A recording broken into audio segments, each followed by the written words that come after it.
नमस्कार दोस्तों। कौन कहता है कि इंग्लिश का सीरीज हमने बंद कर दिया। आज इंग्लिश का पार्ट नंबर 12 है, यानी तकरीबन हमने 11 पार्ट्स खत्म कर लिया है। तकरीबन मैं हमेशा क्यों कहता हूं, एग्जैक्ट फिगर्स मैंने अगर मैं बोलूं तो 11 पार्ट्स हम लोग खत्म कर दिए हैं और 10 मिनट तो देना पड़ता है यार। 10 मिनट में हम 20 क्वेश्चंस कवर करते हैं। आज का जो सेशन होगा, जो 500 सीरीज जो चल रहा है, 500 क्वेश्चंस का जो सीरीज चल रहा है, आज का सेशन होगा इंग्लिश मेमोरी बेस्ड क्वेश्चंस जो एसबीआई क्लर्क प्रीलिम्स में पूछे गए थे, तो उनको प्रैक्टिस करना भी काफी इंपॉर्टेंट हो जाता है। तो अगर आप मुझे रात के 7 बजे नहीं देखते हैं लाइव, तो आइए देखिए। देखना नहीं है, पढ़ना है। वहां पे हम लोग मैथ्स वहां पे पढ़ते हैं, है ना, लाइव पढ़ते हैं। चलो, पहला क्वेश्चन आपसे के सामने ये रहा। ये डायरेक्शन आपको दिया गया है, आपको करना क्या है देखिए बॉस। यहां पे ऐसा, okay. Read is sentence to find out whether there is any grammatical or idiomatic error. Okay, the error if any will be in one part of the sentence, the alphabet corresponding to that word. Next question पे आते हैं। चलो, ये important नहीं था। Important तो ये है बॉस, इंपॉर्टेंट तो ये है। क्या बोल रहा है देखो, the priest together with it's a conjunction. Okay, his followers were fatally injured in the accident which occurred last night near the unmanned railway crossing. देखो, टुगेदर विथ जहां पे यूज होता है ना, तो सेकंड वाले सब्जेक्ट को देखा नहीं जाता। पहला वाला सब्जेक्ट उसके लिए मेन सब्जेक्ट हो जाता है। और पहला वाला सब्जेक्ट कैसा है, प्रीस्ट है, और कैसा है, सिंगुलर है। तो वेर कैसा आएगा भाई, यहाँ पे क्या लगेगा, वाज लगेगा। ओके, ऐसे इजी क्वेश्चंस पूछे गए थे।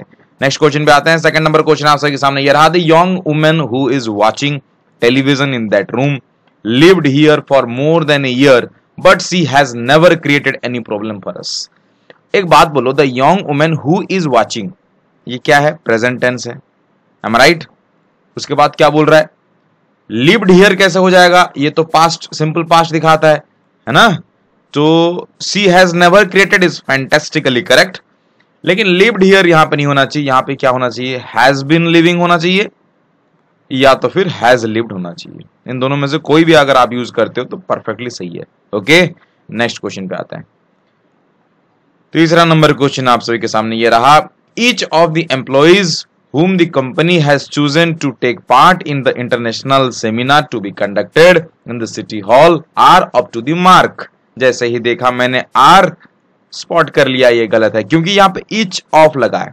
और हमेशा याद रखना मेरे प्रिय दोस्त, ईच ऑफ के बाद हमेशा सिंगुलर वर्ब आता है। तो आर कैसे आएगा भाई, यहाँ पे क्या आएगा, इज आएगा। उसके हिसाब से देख लेना कौन सा पार्ट है ये, ठीक है ना। ये कोई इंपॉर्टेंट, ये भी इंपॉर्टेंट है क्योंकि यहां से यहाँ ये वाला ए है, तो काफी कुछ बच्चे यहां से यहाँ ए सोचते हैं, फिर ये भी है ना। तो इस हिसाब से देख लेना। तो इस हिसाब से अगर हम देखें तो आर वाला पार्ट था, तो ये ई था, तो ये डी होगा, ऑप्शन डी।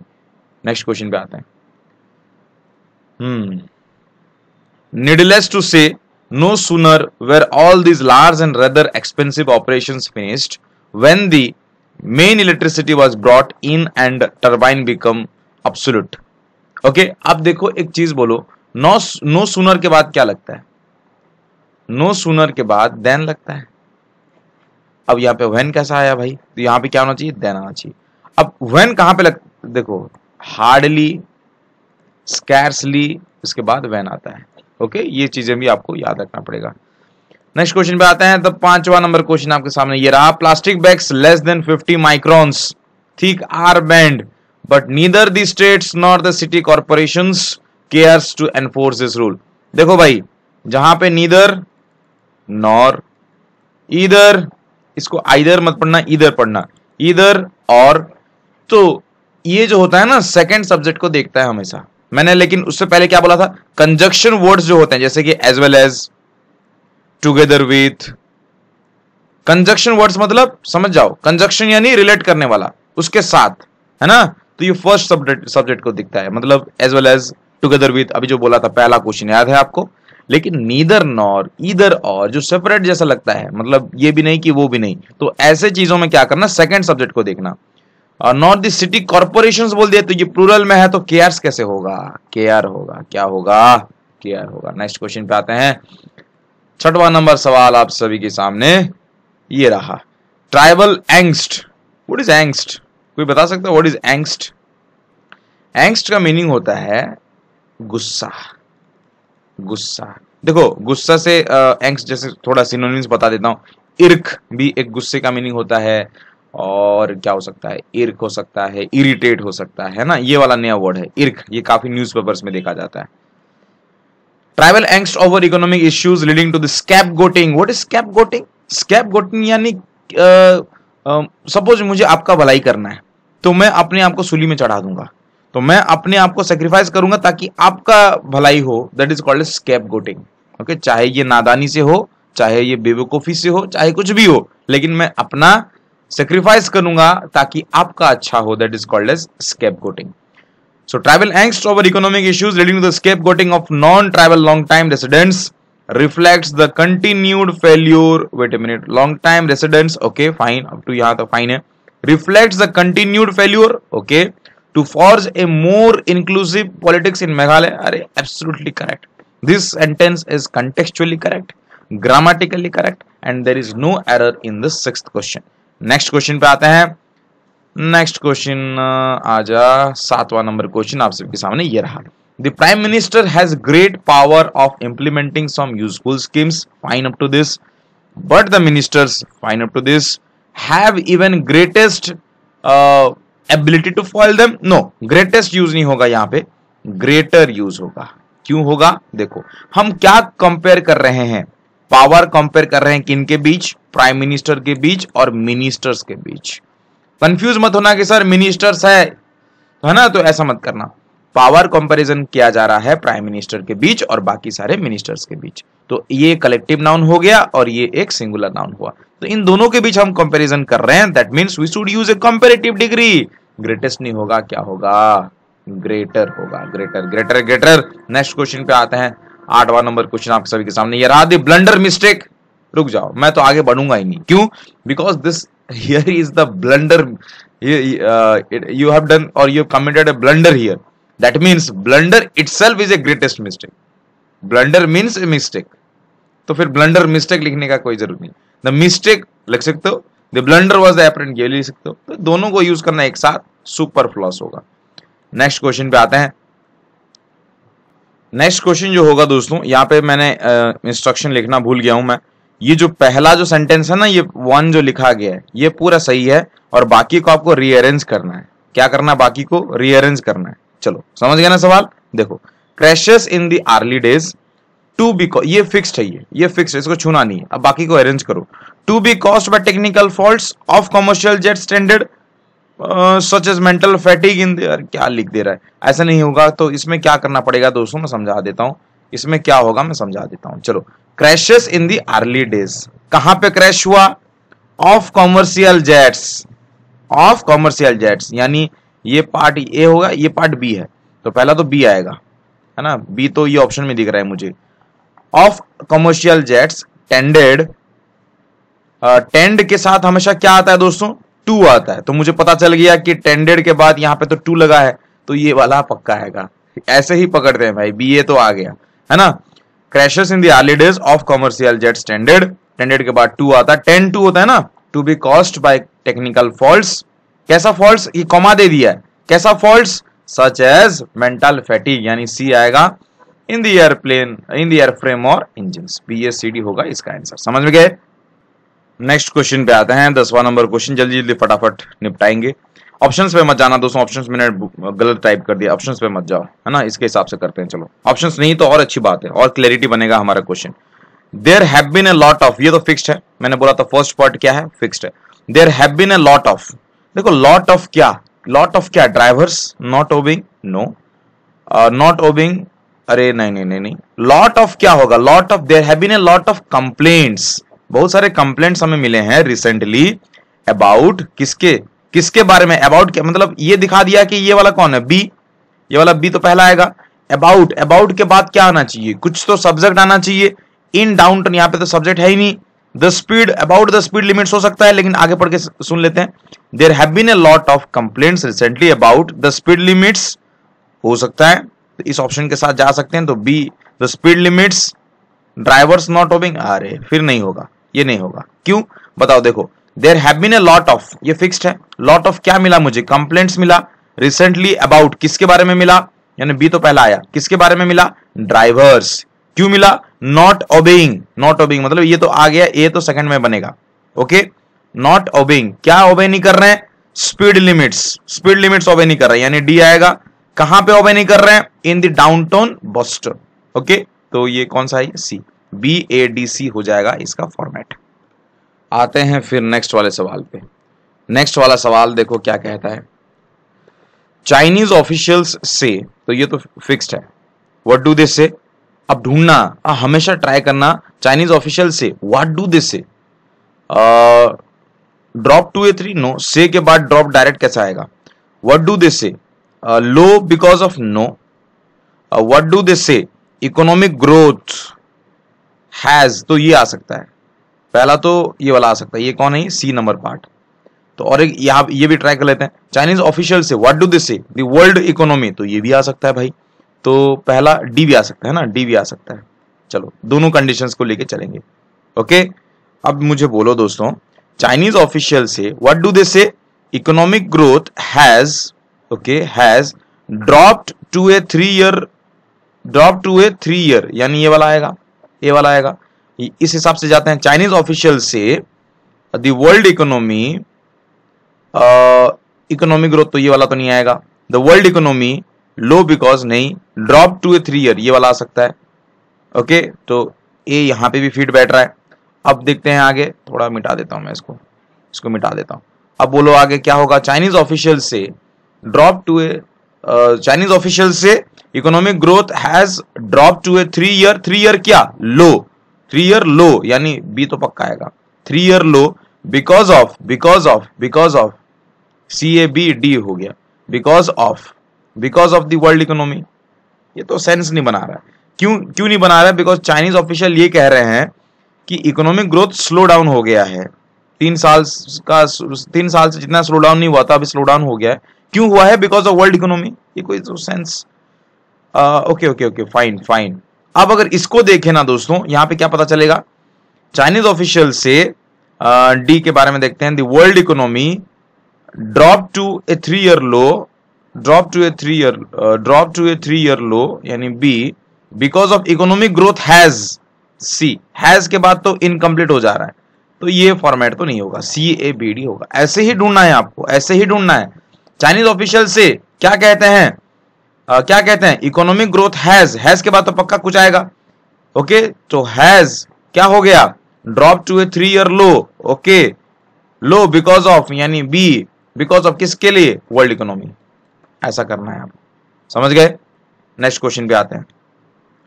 चलो इस क्वेश्चन को सॉल्व करते हैं। 12 number question. I think it's shame. किसके लिए सेम है भाई? क्यों शेम है? Some foreign language teachers, okay, studied with a native speaker college without ever having were able to graduate from. Okay fine. तो आई थिंक इट्स शेम। क्यों same है? Because some foreign language teachers, यानी ये तो पक्का आएगा। सम foreign language teachers, उन्होंने क्या किया है? Were able to graduate from, वो ग्रेजुएट हो गए हैं। अब सवाल आता है कहां से ग्रेजुएट हो गए हैं? कॉलेज से ग्रेजुएट होंगे, कॉलेज से, यानी ये वाला सी आएगा। कॉलेज विदाउट एवर हैविंग के बाद पासिव चल रही है, without ever having studied with a native speaker. ये कौन है? B, ADCB। समझ गए ना? चलो moving on to the next part. 13th question आप सभी के सामने ये रहा। 13th क्वेश्चन क्या कहता है दोस्तों? 13th क्वेश्चन को अगर हम देखें ध्यान से, the Gita is a spiritual philosophy, this is fine, addressed to all, and we know that there are all kinds of people, each kind differing quite significantly from the other। ये तो पूरा contextually सही है, grammatically सही है। The Gita is a spiritual philosophy, fine, which is addressed to all, और हम सब जानते हैं कि there are all kinds of people, बहुत सारे लोग ऐसे होते हैं, और each kind differing, यानी एक काइंड दूसरे काइंड से डिफर करता है ना? तो ये बिल्कुल contextually सही है। तो चलिए इस क्वेश्चन को सॉल्व करते हैं। अभी कुछ फिलर्स आ गए हैं, इसको फिलर्स क्वेश्चन को सॉल्व करते हैं। चलो, in the same amount of time it would take me to correct all the dash in your report, I could write a better report myself. इसको कैसे फील करें? मुझे एक बात बताइए, इन सभी का मीनिंग आपको पता है क्या? डिस्प्यूट्स का मीनिंग क्या होता है? डिसएग्रीमेंट, यानी एग्रीमेंट नहीं होना। उसका ऑपोजिट क्या होता है? कॉन्कॉर्ड, एग्रीमेंट होना। ऑब्स्टैकल्स क्या होता है, बाधाएं, एक्यूरेसीज क्या होता है, प्रिसाइज, प्रॉब्लम्स क्या होता है, प्रॉब्लम्स सबको पता होता है, मिस्टेक्स क्या होती है, गलती होती है। अब यहां पे हम एक अगर ना हम ना दिमाग भी लगाएं ना, दिमाग भी लगाएं, थोड़ा ध्यान से सोचें भी, थोड़ा सा सोचें भी, तो हमें एक चीज पता चल जाएगा।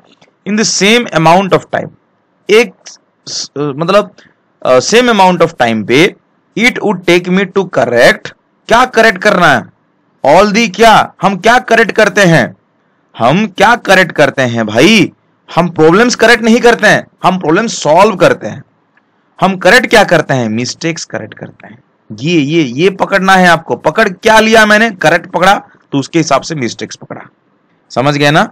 Okay, so mistakes means act of judgement that is misguided, और दैट इज रॉन्ग। ओके, समझ गया ना कैसे करना है? चलो, ऐसे ही सॉल्व किया जाता है। नेक्स्ट क्वेश्चन पे आते हैं। 15 नंबर क्वेश्चन आप सभी के सामने ये रहा। I have recently used the services of his dash agency to book cruise in the Mediterranean. Okay, अब मुझे एक बात बोलो, सबका मीनिंग तुम्हें पता होना चाहिए।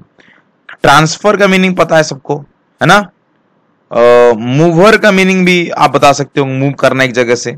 ओके, ट्रैवल का मीनिंग भी, मूवर यानी माइग्रेशन जैसे वर्ड होगा ये। ओके, प्रोग्रेस का मीनिंग पता होता है हम सभी को। अब आता है डिपोर्टेशन। डिपोर्टेशन का मीनिंग क्या होता है? यानी एक मतलब action of deporting a foreigner from a country, एक कंट्री से फॉरेनर को डिपोर्ट करना। ओके, तो अब आते हैं। I have recently used the services of his dash agency to book cruise in the Mediterranean. Services of his transfer agency तो कभी नहीं होगा, ऑफ हिज मूवर एजेंसी कभी नहीं होगा, क्योंकि एजेंसी कभी माइग्रेट नहीं करता। हम देखो यार, कॉमन सेंस की बात है। कभी सुने हो वर्ड ऐसा, ट्रैवल एजेंसी? ऐसे ही पकड़ो, एजेंसी था तो क्या होगा, ट्रैवल आएगा, बात खत्म, पैसा हजम। बात समझे ना मैं कैसा कर रहा हूं? मैं ऐसे ही सॉल्व करना है आपको, कोई दिमाग ज्यादा लॉजिक नहीं लगाना। जितना आप न्यूज़पेपर पढ़ोगे तब आपको कोरिलेट करना पता चल जाएगा।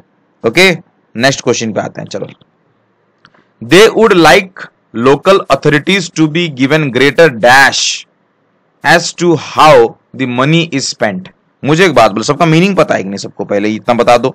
अब मुझे बोलो, स्टेटमेंट का मीनिंग पता है सभी को? सबको पता होता है स्टेटमेंट का मीनिंग क्या होता है, सबको पता है। डिस्क्रिप्शन बताऊंगा। ओमिशन का मीनिंग क्या होता है? जो लेफ्ट करते हैं, जो एक्सक्लूड करते हैं, छोड़ देते हैं इसको। फंक्शन का मीनिंग सबको पता है। अफेयर्स का मीनिंग सबको पता है। अफेयर्स मतलब एक सीक्वेंस ऑफ इवेंट्स होना है, एक बता सकते हो कि इवेंट होना, सीक्वेंस ऑफ इवेंट्स है अफेयर्स होना। ओके, अब सवाल आता है कि इसमें फिट कैसा करें, जैसे कि पहले वर्ड्स में हम फिट कर लेते थे, यहां पे फिट कैसे करें? देखो, डिस्क्रिप्शन का मीनिंग मैंने हालांकि आपको नहीं बताया। डिस्क्रिप्शन मीनिंग होता है इट्स फ्रीडम टू डिसाइड। किस चीज का फ्रीडम, कि किस सिचुएशन में क्या काम करना है। मतलब मान लो मैं आपको एक सिचुएशन दे देता हूं और उसी के साथ फ्रीडम भी देता हूं कि आप उस सिचुएशन में आप जो चाहे आप कर सकते हो। That is called as discretion. Okay, that is called as discretion. समझ गया ना? चलो, they would like local authorities to be given greater dash as to how the money spend. मतलब मैं लोकल अथॉरिटीज को ये अथॉरिटी दूंगा, ये पावर दूंगा कि आप मनी कैसे स्पेंड कर रहे हो, ये आपके ऊपर रहा। आप मनी कैसे स्पेंड कर रहे हो आप डिसाइड करो। मैंने अभी क्या बोला, वो कौन होगा? ये सॉरी, डिस्क्रिप्शन होगा कि नहीं होगा? यहां पे डिस्क्रिप्शन का मीनिंग होता है कि मैं आपको आजादी दे दूंगा कि आप एक पार्टिकुलर सिचुएशन में आप कैसे रिएक्ट करते हो, वो आपके ऊपर रहा। तो यहां पे पार्टिकुलर सिचुएशन ये है कि मनी कैसे स्पेंड होता है, ये आपके ऊपर रहा। तो ये this is the description, and this discretion has been given to the local authorities to decide on to how the money is being spent. Okay, तो ऐसे ही सॉल्व करना है। नेक्स्ट क्वेश्चन पे आते हैं। 17वां नंबर क्वेश्चन आप सभी के सामने ये रहा। इस क्वेश्चन को सॉल्व करके बता सकते हो क्या? इन a 10 billion year old galaxy there should have been ample dash for at least one species to its own mass and to spread across the stars filling every niche.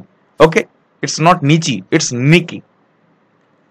Now the important thing here is that आपको सबका meaning पता होना चाहिए, नहीं तो आप फंस जाओगे। देखो, अगर आप कॉमन सेंस लगाओगे, अपॉर्चुनिटी तो सबको पता होता है अपॉर्चुनिटी क्या होता है, समझे ना अपॉर्चुनिटी क्या होता है, अपॉर्चुनिटी यानी चांसेस। अब आता है सवाल नेग्लिजेंस। नेग्लिजेंस का मीनिंग क्या होगा? नेग्लिजेंस का मीनिंग होता है कि किसी को नेग्लेक्ट करना, ये एक नाउन फॉर्म है। अब सर्विलेंस क्या होता है? डिटेक्ट करना यानी ऑब्जर्वेशन करना किसी को।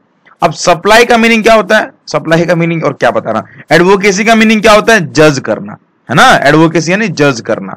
ओके, अब सवाल आता है यहाँ पे क्या फिट बैठेगा। अगर आपको कुछ भी आइडिया नहीं है तो आप दिमाग, साधारण दिमाग भी लेके जाओगे तो कर जाओ। कैसे? देखो, in a 10 billion year old galaxy जो भी है, there should have been ample. Ample के साथ हमेशा क्या आता है? देखो, for at least one species to its own mess and to spread across the stars filling every niche. मुझे एक बात बोलो, अपॉर्चुनिटी का मीनिंग क्या होता है? अभी बोला था मैंने chances. Okay okay, did you understand or not? And here we are referring to the ample opportunity that should be given. Ample opportunity देना चाहिए at least one species to its own mess and to spread across the stars. यानी हम बोल रहे हैं कि ये तो करना चाहिए ताकि आप ये चीजें कर पाओ।